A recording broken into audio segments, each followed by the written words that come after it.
Hotel Black Power, brothers and sisters. This your brother Shaka saying Cole for the Street Law Soldiers. As always, giving honor to the ancestors, giving honor to Chief of Staff Brother Harris Abdul of the Street Law Soldiers, my sister, my in-laws, my father, and all of our ancestors who are fighting for the liberation and salvation of our black nation. And as always, my subscribers, followers, and listeners who also are fighting for liberation.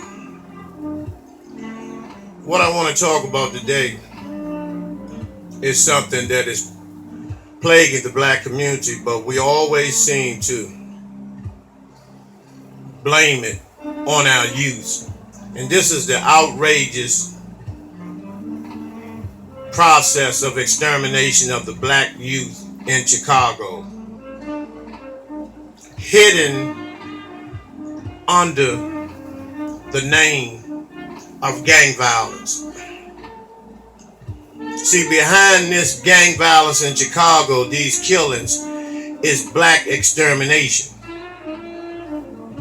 And we need to get to the bottom of this. And I'm gonna help you the best as I can understand what is going on in Chicago.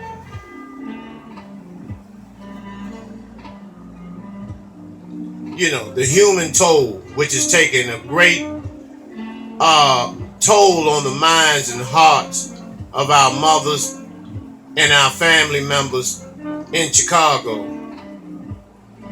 You know, with every day you see this picture, this scene is all over Chicago every day, where our babies are lying in the street with sheets over them. Now, this is what I want you all to understand.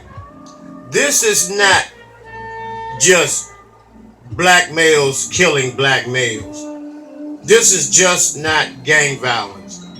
For the ratio of people, of youth and black males in Chicago, and the numbers of the casualties in Chicago of black males, the numbers do not add up. They do not coincide. And for you not to have any arrests, then that is very, very questionable. Why haven't you all taken a look at this? What do you think? Chicago manufactures black males and then they're murdered? No, it's not those many black males in Chicago. And what you fail to understand and realize is that these brothers that are laying out in the streets like this, like goddamn dogs, and that's how they do. They lay them in the street like animals, and they drink Red Bulls and they drink coffee, while a human, one of our brothers, one of our sons, one of our little brothers, one of our babies is laying in the street in a puddle of blood and carnage, while they're standing there holding the conversation. There are never any arrests. And you have to understand, this is why. This is the reason why. See, this is a business here. First of all, this is a business. Organ harvesting is a business. The funeral service and these funeral homes make billions now, in the billions, manufacturing bodies of our children like an assembly line, one after another, one after another, one after another. So everyone gets paid off of the blood of our babies, of our children, of our little brothers, of our little sisters, of our young men, except the black community. And so no one is going to tell me that this is just gang violence.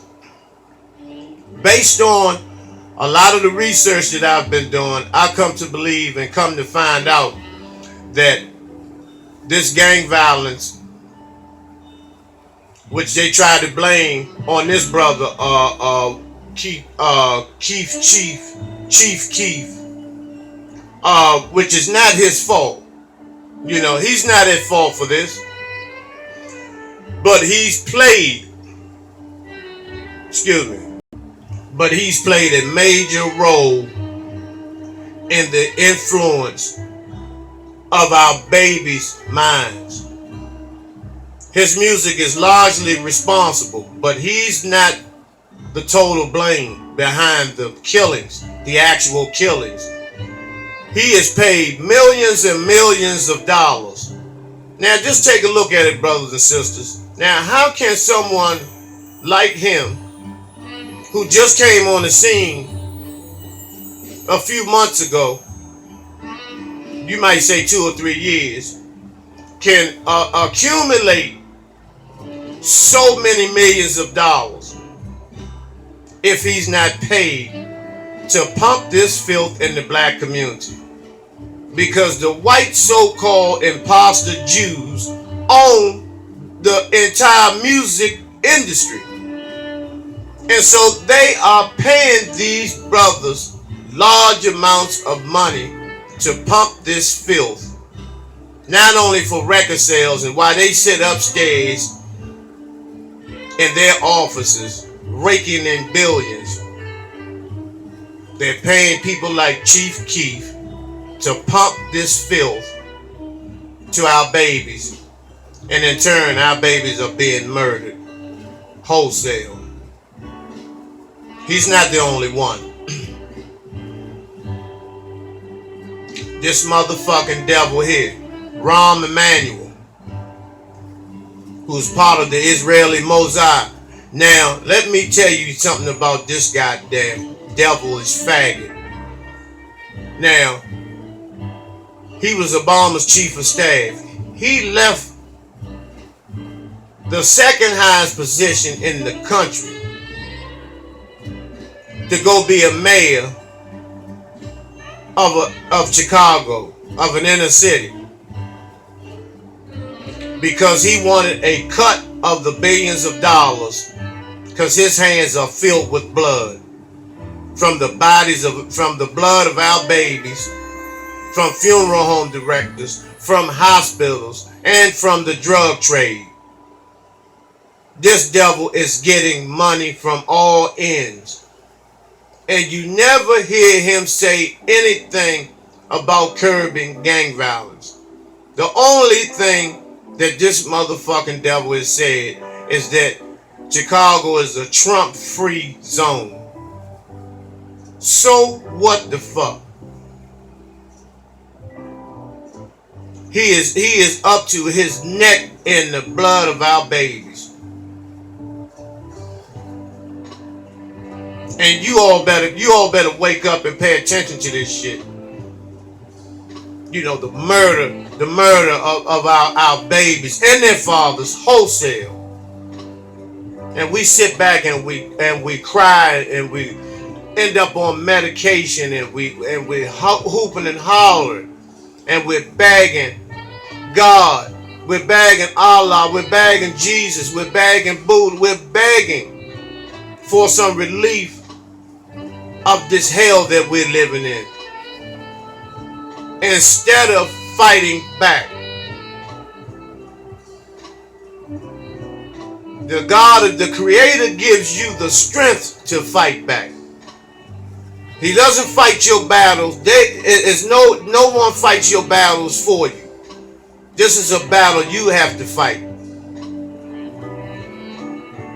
We have to go and step to the hierarchy of the system of racism, white supremacy. And we are afraid to do that. Just like Sunday, I went down to the White House rally.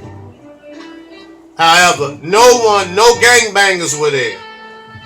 They were still in the hood playing fake G's, killing one another. When the people who are in charge, who created the orchestrators of black on black violence, were downtown saying how much they hate the nigga, the black man, the black woman. No, but you weren't there for that.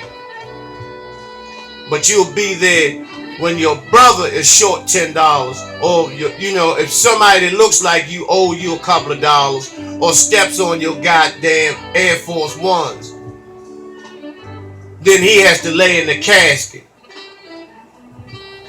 because you have a false image to uphold, not knowing that you are working for white supremacy.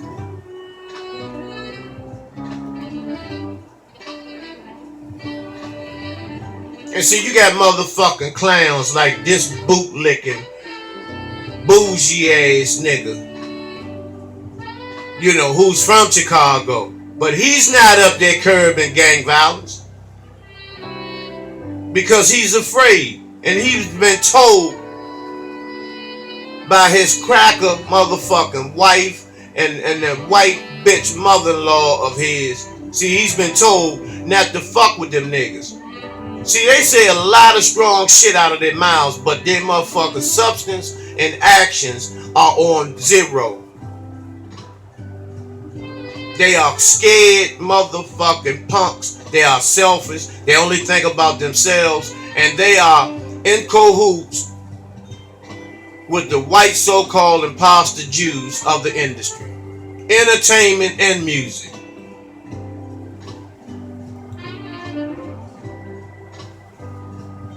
Same thing with Common. When he didn't have anything but 5 kufis to put on his head, he was down in the trenches then, rapping hard about Assata Shakur, and he was really getting it in then. And what they do to him, put their finger in his ass and give him a couple of movie roles, and he forgot all about where he's come from. They're so far away from the black community that they need a Google Maps to find their way back to the goddamn hood.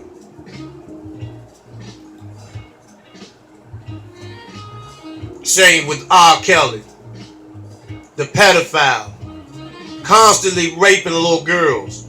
No one says anything because you all are hypnotized and under the hypnosis of this motherfucking secular motherfucking music that he has. And he's been telling you he's a pedophile and rapist from the beginning in his music. Nothing wrong with bumping and grinding. Seems like you're ready. He's talking about little children. Yeah, but you don't see him either with his millions and billions of dollars.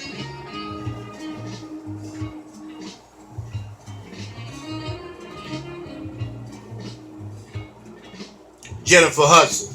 Now, it's definitely proof. If it was anybody that would want to curb gang violence, would be her.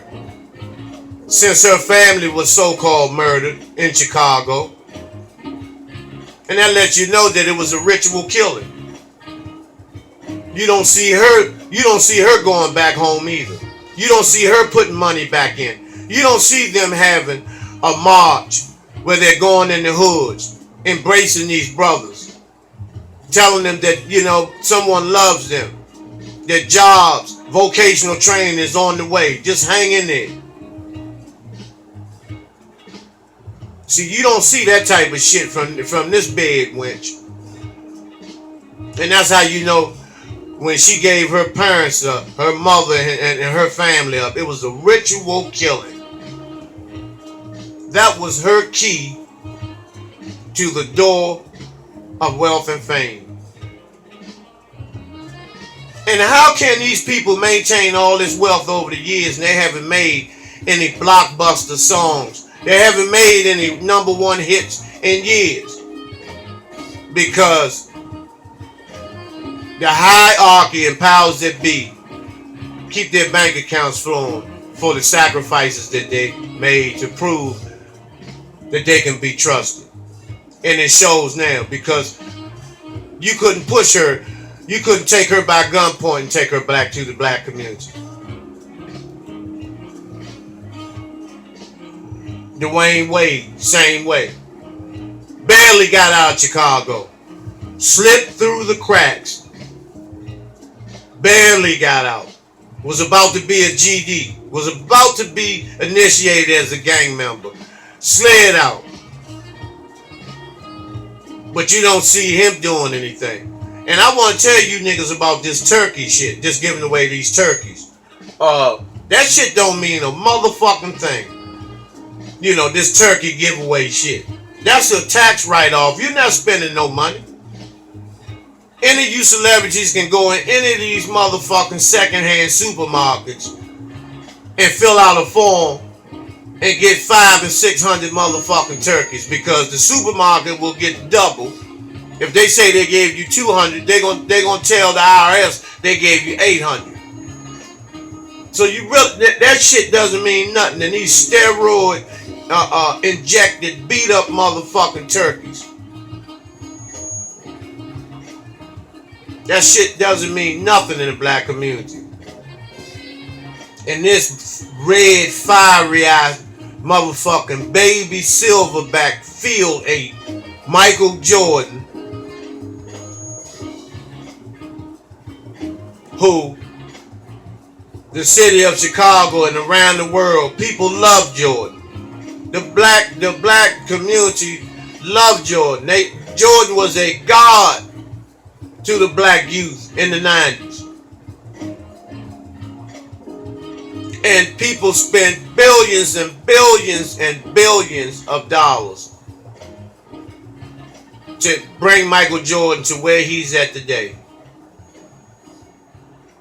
And he's not a role model. And what does he do in return to pay the black community back? Became one of the highest investors in CCA, Corrections Corporation of America, where he depends on black men and women going to prison so he can make money. You know, how low down can a nigga get? Paid his wife $300 million to get away from that sister to be with that white Ice 8 cave bitch. And you talking, this is one of the most low downest niggas that the black community has ever seen. And the reason why we do videos, I know the reason why I do these videos and expose these motherfuckers, because years from now, 50, 100 years from now, when white America holds these motherfuckers up in high regard, you know, our great grandchildren will see and know the truth of how these niggas really were. So, as I always say, you might get by, but you won't get away. And this biscuit bacon kitchen, you know, bed wench, nanny motherfucking Aunt Jemima, this fat skinny motherfucker, you know, Opie, who spends a lot of her time trying to get Stedman's nuts hard, you know, and licking Gail like a fucking blow pop. She's a multi-billionaire who has Harpo Studios in Chicago. Downtown Chicago basically belongs to Oprah and Michael Jordan. But you never heard of them going on the south side of Chicago. Never even heard of them. I know I haven't. And this is a time where the black community is dying. Because black people made this motherfucking winch.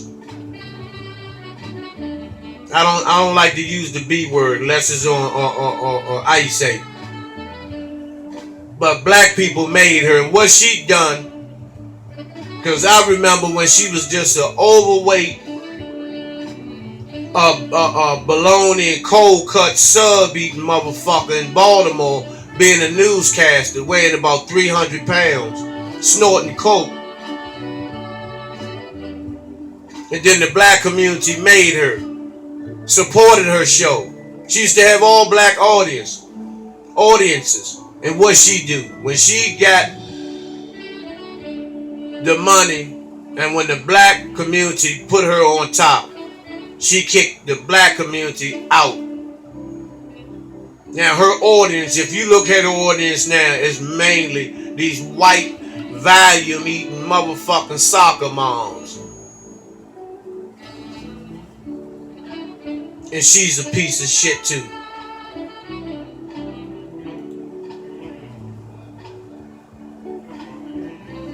Chance the Rapper. See, these motherfuckers, man, that, you know, can go into the hood. And as it stands right now, people still will listen to them. You know, they have the ability and power to create jobs, to give out young men hope. But they will not do it, because if they do, if the crackers find out that they went back home,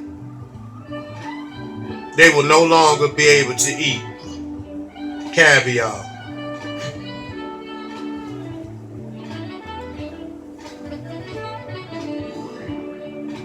Twister, same thing. You know, you all play this old hard gangster shit, you know, which is a motherfucking front, and all you doing is brainwashing the goddamn youth. That's all you doing. You too old to have your hat on backwards.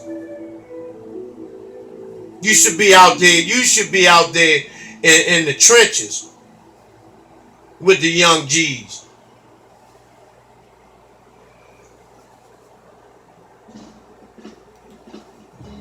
But I'll tell you another thing in closing, that it's not just black on black violence with the gang violence. You have FBI, you have CIA, you have ATF, and you have FEMA agents, young agents, posing as gang members, participating in the killings of these men, of these babies, doing these ridiculous drive-bys, right in the middle, killing. Don't you know that the more black bodies that are murdered, how much white, the billions and billions of dollars white America gets paid? They're not trying to stop this. And if they stop it in Chicago, even slow it down, they're going to pick it up in another inner city. It'll be Detroit. It'll be Newark, New Jersey, Philly, DC, LA, Atlanta, Miami. So this is a worldwide, global goddamn situation. Even in the UK and London, it's the same goddamn situation. They have the same issues that we have here. Even in Ghana, Trinidad, Tobago, Haiti, it's the same motherfucking problem. The same situation. White supremacy and racism is a global motherfucking system that its purpose is to annihilate and exterminate the black male primarily off the face of this motherfucking earth. And we help them every goddamn day. You sit and cry when your babies are murdered. Oh, my baby ain't do nothing to nobody. Oh, shit. Oh, my Lord. Oh, God. Jesus. Oh, Lord, have mercy. Help me. Blah, blah, blah. But then, before that happens, when organizations go around asking you all to participate in curbing gang violence and coming to youth programs, watching the children get certificates,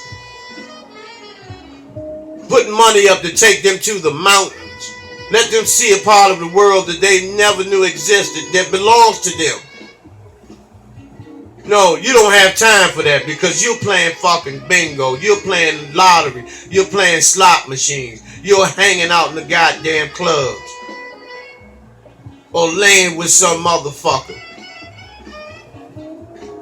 You don't have time for that. But then when the goddamn white detectives come and say your baby's laying out there in the middle of the street with ants, rodents crawling all over them, laying in their own motherfucking blood. Then you want to get on TV and blame some motherfucking body.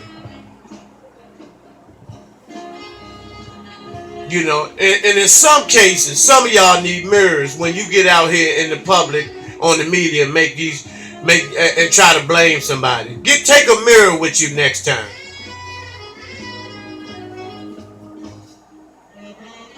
Because some of these babies are innocent.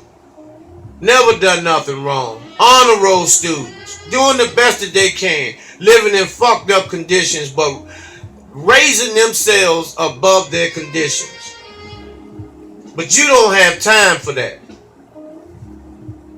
Because everybody wants a son that can rap, shoot basketball, or cut up some goddamn crack. And using that as your key out of the goddamn hood. And then when they are murdered, you want somebody to pay for it. When you encourage them and turn your head and turn a blind eye when he got in the goddamn game because you wanted some motherfucking paper. But what happened to your life? The children are supposed to be at home. 15 all the way to 18 at home doing homework, doing house chores, while you're out there banging, bringing the bread in as far as working and doing what you're supposed to do, knowing that the black family has been destroyed. They've taken the black man, cut the head off of the black family. And that's one of the main reasons why we have our young men running a fucking amok and buck fucking wild out here. No guidance. No male discipline. Because you allow this cracker to tell you that you are a man and a woman.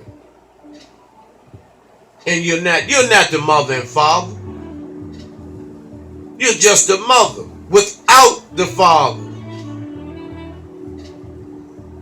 And see, a lot of you, you want to blame the black man. But a lot of you run the black man out of the home. You allow your children to be disrespectful. And you think a real man is supposed to accept that type of motherfucking bullshit. But it don't work like that. It's not always the black man's fault. But black man, you got to stop running all the motherfucking time. Every time any little thing doesn't go your motherfucking way.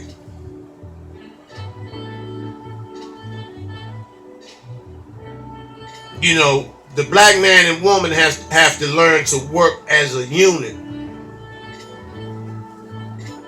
Two separate entities working together. And if you can't do that, then it will never work.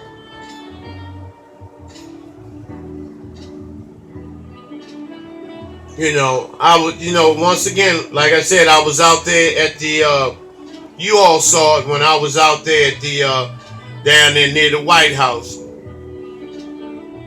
And once again, no one showed up but whites. Only one arrest, and that was a white cracker who pepper sprayed another white cracker.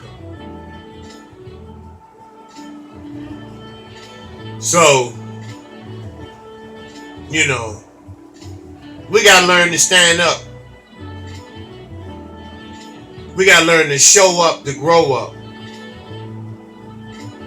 The only way we're gonna get there is to be there.